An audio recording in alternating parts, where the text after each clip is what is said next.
Wir sind in einer Predigtreihe und wir sprechen über Großzügigkeit und dass unser Gott ein großzügiger Gott ist. Und deswegen aus unserem Leben heraus wird das fließen, weil wir wollen immer Jesus ähnlicher werden. Und letzte Woche, wir haben auch von Michi gehört, es ist gesund zu sparen. Es ist gesund zu sparen, um großzügiger zu sein. Es ist gesund, mit unseren Finanzen gut umzugehen, um großzügiger zu werden. Es ist nicht nur Gott, gib mir, ja, sondern wie gehen wir auch damit um, mit was Gott uns gegeben hat. Freunde, das ist ein Schlüssel. Und ich weiß, nicht jeder in jeder Familie, dass man das lernt, wie man mit Geld umgeht, wie man mit Ressourcen umgeht. Ich durfte das lernen von anderen Leuten. Eigentlich, meine Eltern haben mir das nicht beigebracht. Aber da waren Pastoren, Leute an meiner Seite, die mir gefragt haben, hey, wie ist es jetzt mit deinem Gehalt? Was hast du jetzt gemacht? Hast du da ein Budget? Hast du irgendwo ein Ersparnisse? Und das sind Wege, wo ich denke, wir als Familie, du musst nicht denken, du bist alleine unterwegs. Das sind Leute, die Fehler gemacht haben, einiges gelernt haben und die werden dich auch gerne begleiten. Wenn du auch denkst, ja, Finanzen ist wirklich ein Chaos, es geht nur um Schulden und da und da und da und du brauchst Leute, die dich nicht professionell, aber einfach manchmal an deiner Seite stehen, um ihren Rat zu geben. Leute, ist so kostbar. Ich habe das selbst erlebt und ich hoffe und bete, dass Gott uns da leitet zu den richtigen Leuten. Heute geht es um prägende Kraft durch Großzügigkeit. So, wir wissen auch, wenn jemand großzügig ist, auf jeden Fall, der Person prägt uns. Weil wir werden froh sein, dass die Person uns vielleicht zum Essen eingeladen hat oder ein bisschen Kohle gegeben hat und alles Mögliche. Und es prägt unser Leben. Und meine Frage ist, kann das auch sein, dass Gott uns auch ruft, als Person, als Kirche, so großzügig zu sein, dass wir andere Menschen prägen können? Und ich glaube, ja. Und dennoch in unser Kopf, wir denken, wir haben nicht genug. Und das ist das Erste, was durch meinen Kopf kommt. Wenn jemand sagt, hey, kannst du etwas Gutes tun für ihn? Ich frage mich erstmal, habe ich überhaupt genug? Und in der Bibel, da ist eine Geschichte im Neuen Testament, im Alten Testament, ich weiß nicht, wie viel Zeit ich habe, aber ich werde versuchen, euch das auszuziffern. Was ist es, was uns hilft, mitten in dieser Zweifel von, habe ich genug, immer noch zu handeln? Okay, seid ihr mit mir? Ja, so, wir haben nicht genug, das stimmt. Das stimmt. Wenn einige Leute sagen, hey, kannst du das und das machen? Ich habe nicht genug Zeit.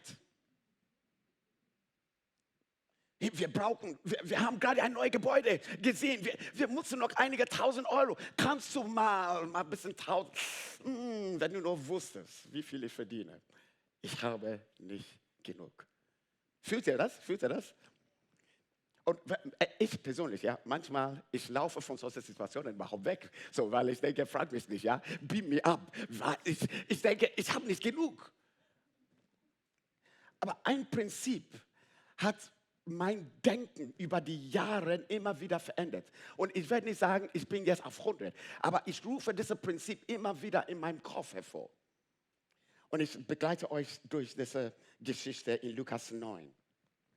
In Lukas 9 kam Jesus mit seinen Jüngern aus einem Erweckungsmoment. Er hat seinen Jüngern rausgeschickt. Jesus hatte sogar 12 Buddies gehabt. Ja?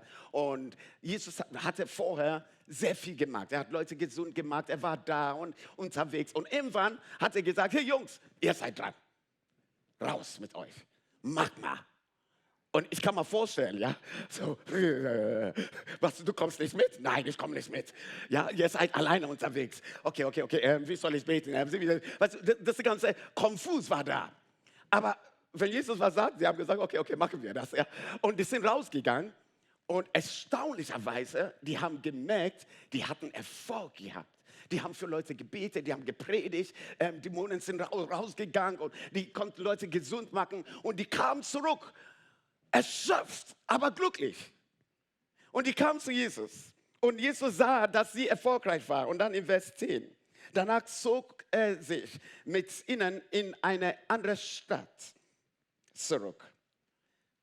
Doch die Leute fanden heraus, wohin er gegangen war und folgte ihm.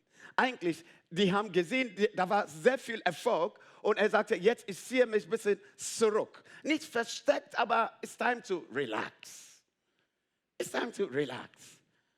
Und die Leute, schnell, Instagram, ey, wo ist er, wo ist er? Die haben das gepostet. Einige Leute haben das gesehen. Ja, so, ich weiß, da war kein Instagram, aber das sah so. Ich weiß nicht, wie sie das mitbekommen haben. Aber die haben gemerkt, hey, er ist da, er ist da. Und dann kamen Leute. Und Jesus hat weiter gearbeitet und wie er tat, er hat immer noch gepredigt und Kranken geheilt. Und du musst mal vorstellen, die 12 Jünger haben schon lange gearbeitet. Versteht ihr? Ja? Und die haben gedacht, hey, jetzt ist time to chill. Ruhe. Wir haben keine Energie mehr. Hallo, Jesus. So, wir sind dankbar, dass wir erfolgreich waren. Aber das reicht. Jetzt, wir sind auf deiner Seite. Komm, lass uns mal ein bisschen chillen. Und dann, die haben gemerkt, nein, chillen war vorbei. Da waren Tausende von anderen Männern noch da. Und Jesus sagte, komm, let's go, es geht noch weiter. Ich weiß nicht, ob ihr das schon mal in der Unternehmen gemerkt habt, dass ihr alles gegeben habt und ihr denkt, ihr habt alles gegeben und der Chef sagt, nee, es geht noch weiter. Und diese, man sagt das nicht, aber ja, so, man ist in der Kirche und man hat alles gegeben und der Pastor kommt, ja, der Pastor, ja. Er kommt und sagt, hey, das und das muss noch gemacht werden. Und du denkst, wenn du noch wusstest. Ich habe keine Energie mehr, keine Kraft mehr. Am späten Nachmittag, in Vers 10, kamen die 12 Jünger zu ihm, zu Jesus und sagten, schicke die Leute fort in die anderen Dörfer und Höfe. Dann können sie etwas zu essen und einen Unterkunft finden. Lies das mit mir. War das Problem die Leute oder die Jünger? Aha, die hatten das Problem eigentlich. Die hatten keinen Bock mehr. Aber ihre Ausrede war, hey Jesus, komm, du hast genug gepredigt, oder? Schick die Leute weg. Es klingt so geistlich. Lass sie versorgt werden. Lass sie schlafen können. Und Jesus sagte zu denen in Vers 13, er sagt, die haben am Ende gesagt, ja, hier gibt es nichts zu essen. Weißt du, hier ist eine verlassene Land, eine verdorbene Land, da ist nichts zu essen. Lass sie einfach weg. Und Jesus sagte zu denen, gebt ihr ihnen zu essen. Moment. Jesus spricht zu Leuten, die schon fertig waren, müde waren. Gib die Leute was zu essen. Kein Wunder. Die protestierten und sagten, nee, unmöglich. Wir haben nur 5 Brote und 2 Fische. Oder erwartest du von uns, dass wir gehen und für diese vielen Menschen Essen kaufen? Die reden mit Jesus. Und Lukas, der das geschrieben hat, sagte, da waren ca. 5000 Männer da. Und Jesus, so einige kennen die Geschichte, aber ich wollte euch den Kontext mal schildern. Ja, manchmal man liest von so einer Geschichte und Jesus hat Brot vermehrt und Fische und so. Und man denkt, was ist der Kontext? Der Kontext war kein schöner Kontext. Die Leute waren müde und erschöpft. Und manchmal, ich frage mich, ob der größte Moment des Segen Gottes für diese Welt da beginnt, wenn wir am Ende von unserer eigenen Energie sind. Weil manchmal wir denken, wir schaffen das schon. Wir kennen das schon. Wir machen das. Und Jesus hat die Jungs erstmal ausgesandt, die waren kaputt und alles. Und die kamen in einen Ort, wo sie sagten, wir haben eigentlich seelisch nichts mehr zu geben. Und da hat Jesus angefangen. Und sagte, genau an diesem Punkt will ich dir haben. An der Punkt, wo du nichts zu geben hast. Jetzt will ich dich herausfordern, etwas von mir zu bekommen. Ich spreche mit einigen Leuten hier. Wir wissen genau, wie es uns geht. Und du denkst, ich habe nicht mehr zu geben. Vielleicht Gott hat dich so begleitet, dahin zu kommen, wo du jetzt ein neuer Tür von ihm erkennen kannst, wo er dein Leben versorgen kann in einer Dimension, die kein menschliches Werk ist, sondern allein sein Werk. So, was tat Jesus? Er sagte, lass die Leute in Gruppen sitzen. Die saßen, ich denke, da waren ja so, die Bibel beschreibt 5000, ich denke, die waren einfach Chaos, die standen da, die haben geheult, die haben Jesus gejubelt, hey, das war eine tolle Predigt, hey, preach it, Pastor. Und dann, ja, so, aber das ging stundenlang. Und Jesus sagte, jetzt ist es Zeit, in Gruppen zu sitzen. Und dann in Vers 15 und Vers 16, Jesus nahm die 5 Brote und beide Fische, blickte zum Himmel auf und er bat Gottes Segen für das Essen. Weißt du, wenn Jesus etwas beginnt, er beginnt eigentlich mit etwas, die manchmal so klein ist und bedeutsam ist. Und das ist der Blick von der Welt. So, die haben gesagt, wir haben nur, habt ihr das Wort gesehen? In Vers 13. Wir haben nur 5 Brote und 2 Fische. Wir haben nur das. Wir haben nur 5 Euro. Wir haben so wenig Zeit. Jesus sagte, bring das zu mir. Muss man vorstellen, Sachen loszulassen, wo du denkst, ist sowieso wenig. Ein anderer Evangelium sagte, das war ein Mittagsessen von einem kleinen Junge. Muss man vorstellen, der Junge hat sein Brot in der Hand. Und die haben gesagt, hey, Jesus braucht das. Nein. Jesus braucht das. Nein. Ich halte das fest. Hallo, bring dein Brot und Fisch. Ja, hey, ich hau dich. Ja. Bring das hier. Nein. Das ist das Einzige, was ich habe. Und ihr lacht ein bisschen, weil ihr denkt, nein, so wird ein Junge bestimmt unterwegs sein. Und er wird wahrscheinlich das geben, aber mit einem heulenden Gesicht am Ende.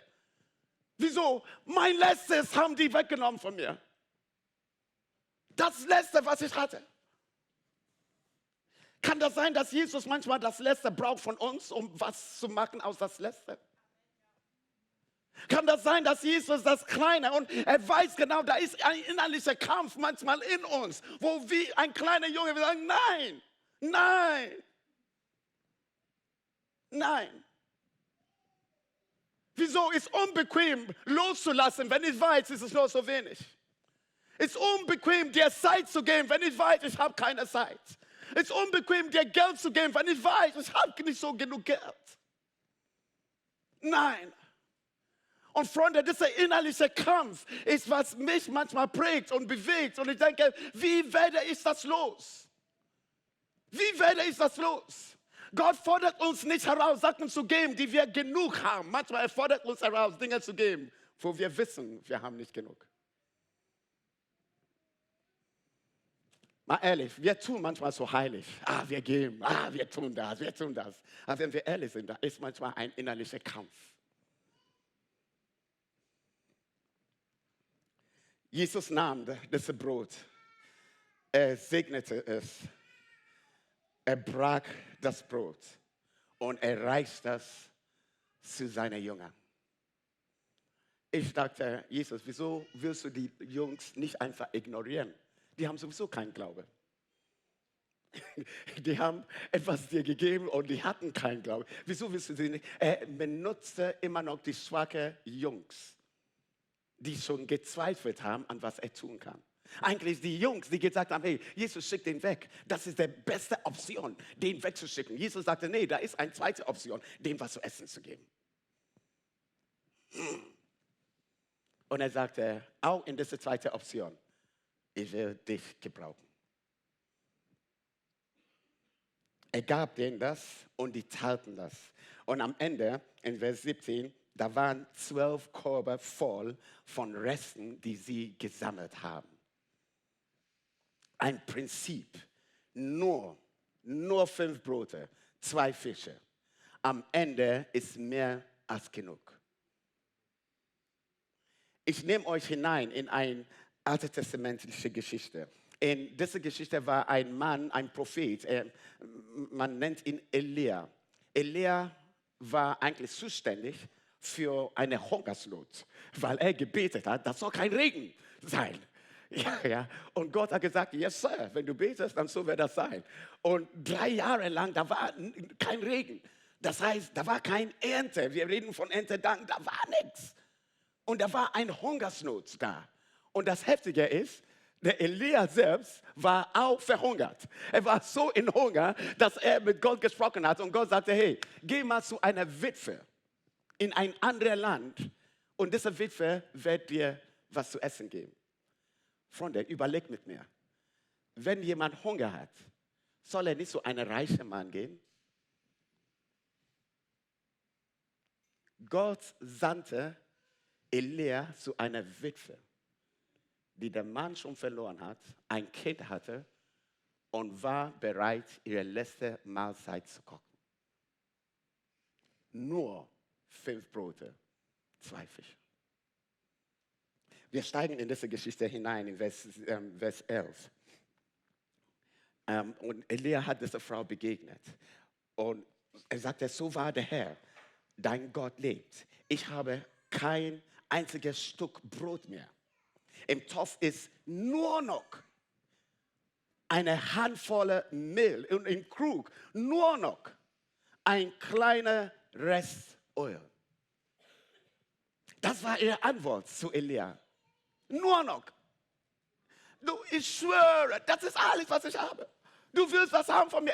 Ich werde dir das gerne geben. Eigentlich, wenn ich das hätte, ich werde dir das, komm, ich werde dir alles geben. Aber ich habe nur noch das. Und jetzt kam die Gamechanger. Sie sagte, ja, ich habe einige Zweige gesammelt, um meine letzte Mahlzeit zu betreten und dann mit meinem Sohn zu essen und zu sterben.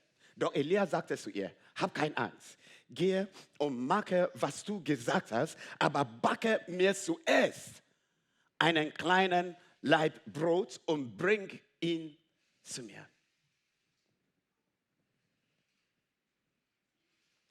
Ja, ich nehme euch in meine Fantasiewelt. Ja, diese Frau hat ihre kleinen Krüge mit Öl. Vielleicht das war groß, aber der Öl war sehr wenig. Sie hat einige Mehl da. Und sie hat gesagt, eigentlich, das ist für mich. Das Letzte. Für ich und mein Sohn. Wir haben versucht durchzukommen.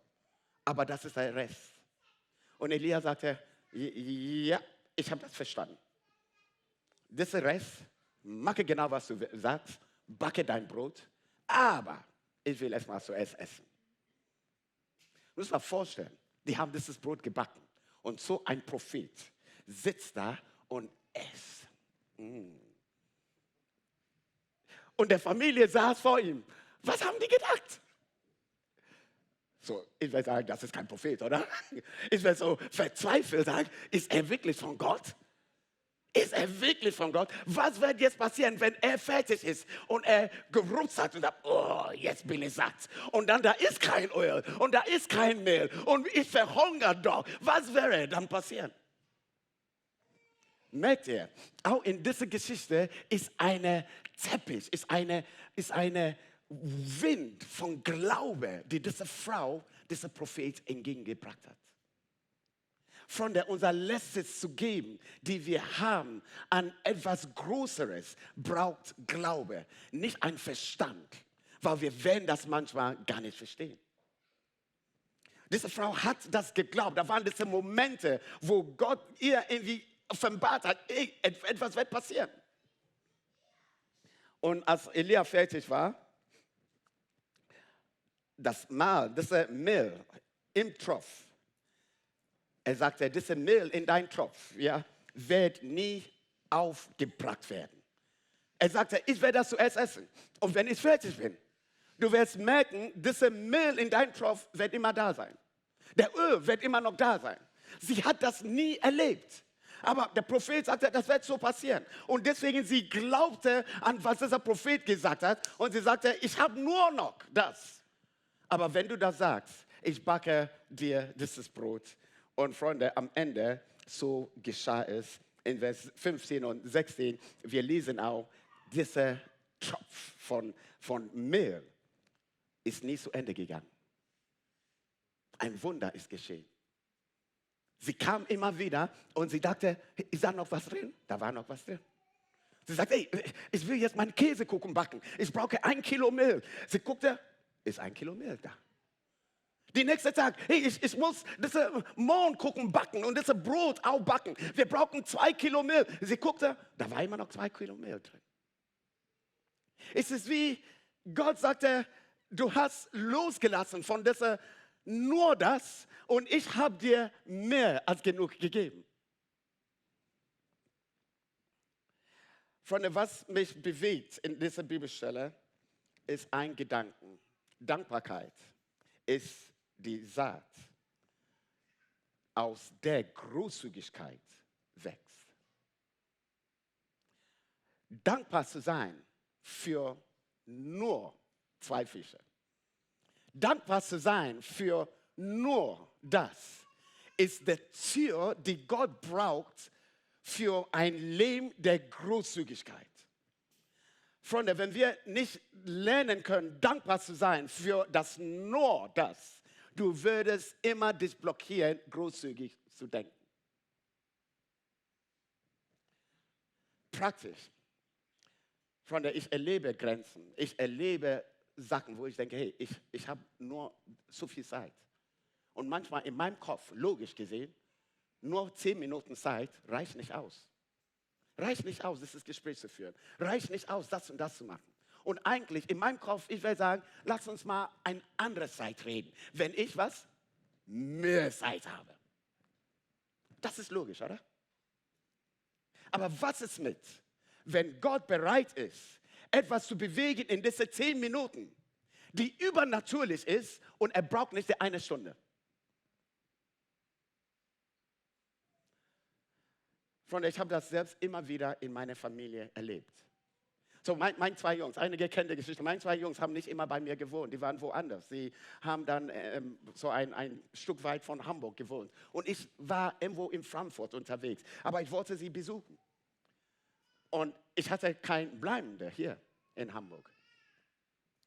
Das heißt, so kein bleibender Ort, wo ich sagen könnte, hey, ich hole meine Jungs und die könnten dann bei mir pennen, das ganze Wochenende. So war das nicht. Die einzige Möglichkeit, die ich hatte, war 5 Stunden aus Frankfurt zu fahren, meine Jungs auf einen Spielplatz zu treffen. Für ca. 1,5 bis 3 Stunden.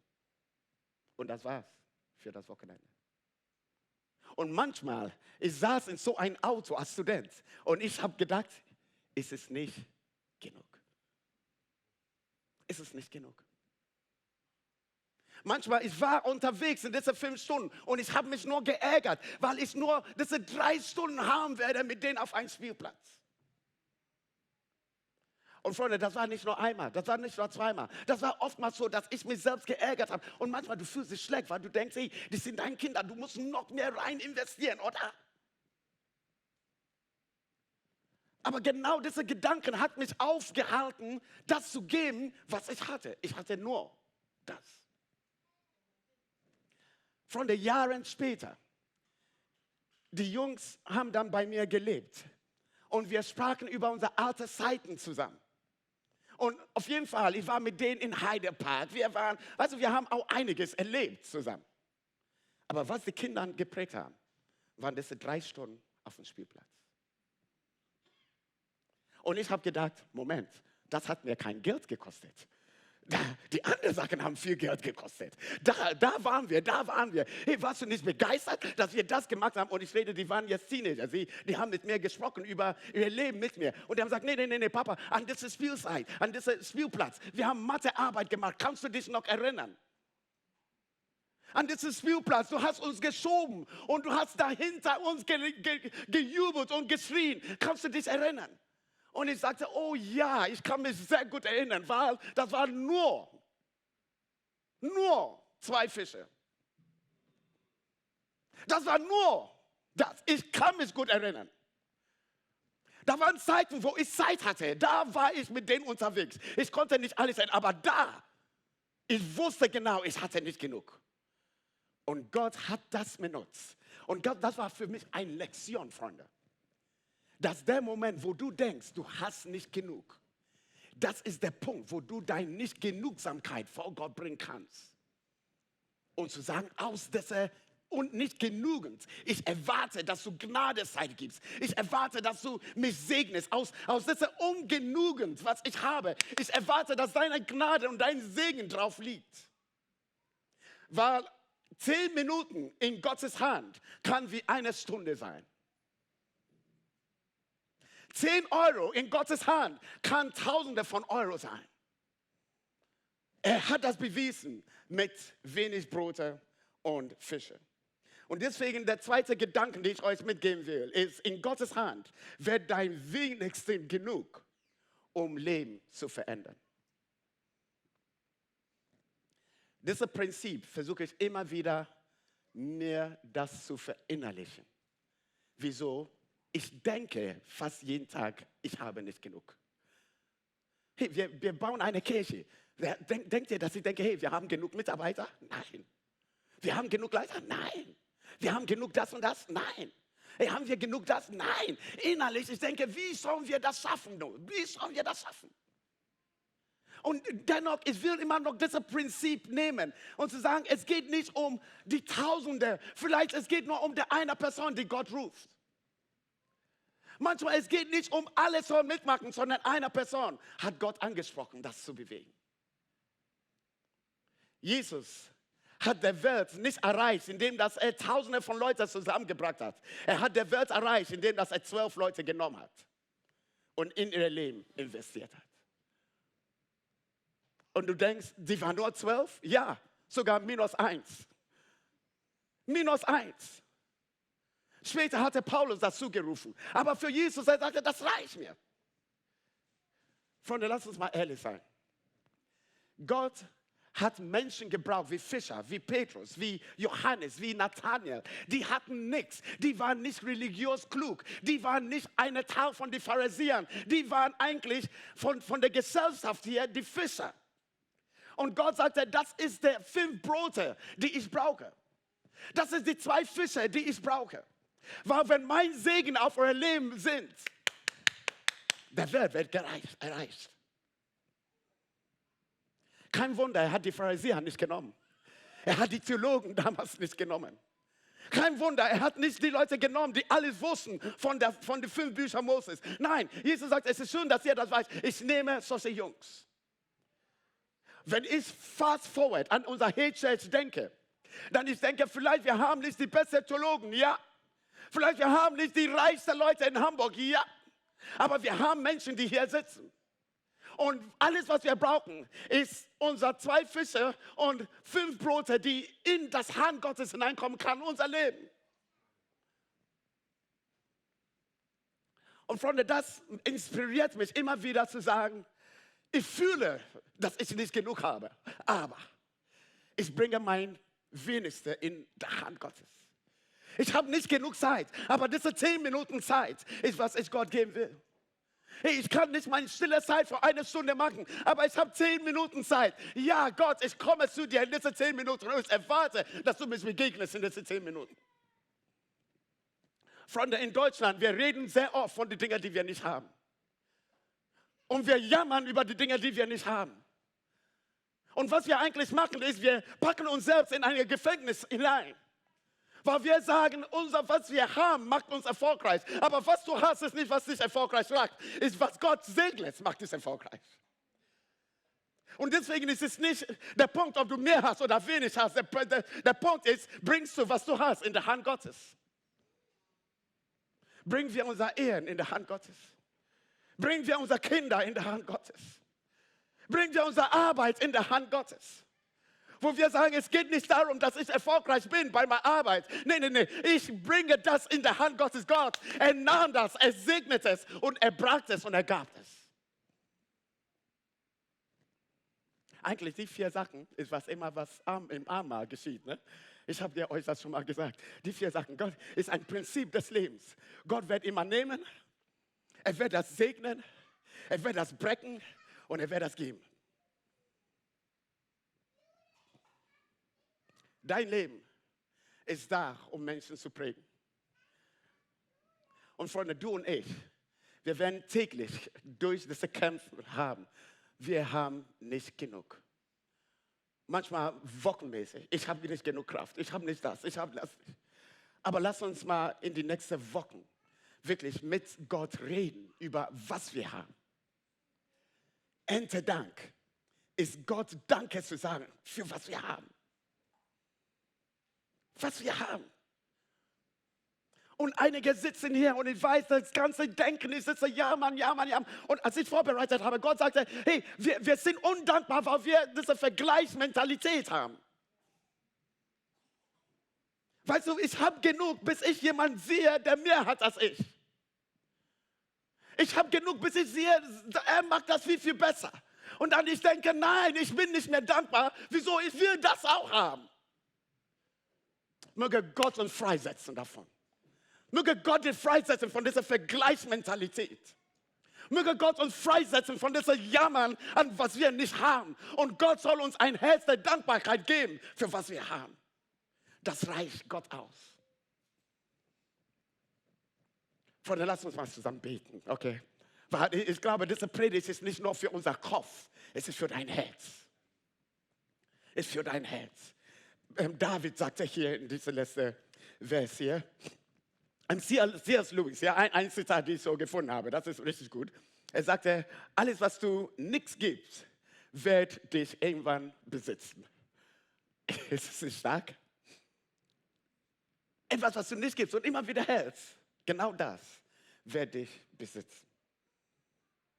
David sagte, schaffe mir, Gott, ein reines Herz und erneuere in mir einen festen Geist. Schaffe in mir ein neues Herz. Weil diese Gedanken von Dankbarkeit ist eine Herzenshaltung. Schaffe in mir ein neues Herz. Weg mit diesem Jammern, weg mit diesem Vergleich. Schaffe in mir ein neues und ein reines Herz. Ich lasse dieses Gebet einfach da von David. Und ich bete, dass Gott dein Herz bewegt mit diesen Worten von David. Und das tief in unser Herzen, dass wir sagen, hey Gott, set me free. Set me free. Sei mindestens heute ehrlich mit ihm.